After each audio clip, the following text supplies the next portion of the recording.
আমরা দেখছি আওয়ামী লীগের আমল কোনো একজন ছাত্রলীগ কর্মী বা আওয়ামী লীগ কোন যুবলীগ কোন পেশাজীবী কোন একই নামে আওয়ামী লীগের কোনো কর্মী মারা গেলে পরে অনেকে আলহামদুলিল্লাহ কমেন্ট বক্স বন্যা বাধিত।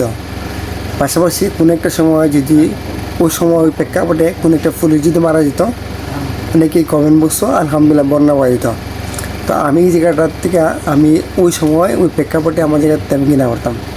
আলহামদুলিল্লাহ এরকম প্রেক্ষাপটে হওয়াটা মোটেও আমার জায়গাতে যুক্তিসম্মত মনে করতাম না। কারণ প্রত্যেকই মুসলমানের চিন্তা চেতনার থেকে একটা মানুষ মারা যাওয়ার পরে বা কোনো ধরনের বিশ্বাস করি না, একটা মানুষ মারা যাওয়ার পরে আপনি উল্লাস করা বা আনন্দ করা বা আলহামদুলিল্লাহ প্রকাশ করা।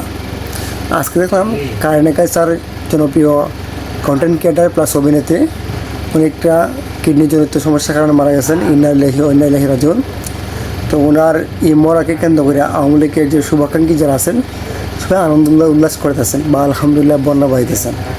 তা আমি তাদের কাছে প্রত্যাশা করবো, যদি আপনি যে মুসলমান চিন্তা চেতনা মানুষ হয়ে থাকেন, আপনি যে ধর্মের হয়ে থাকেন, একটা মানুষ মারা যাওয়ার পরে আপনি আনন্দ করা উল্লাস করা এটা মোটেও সুস্থ সংস্কৃতি না, কোনো সুস্থ জাতি বা মানুষের কালচারে পড়ে না।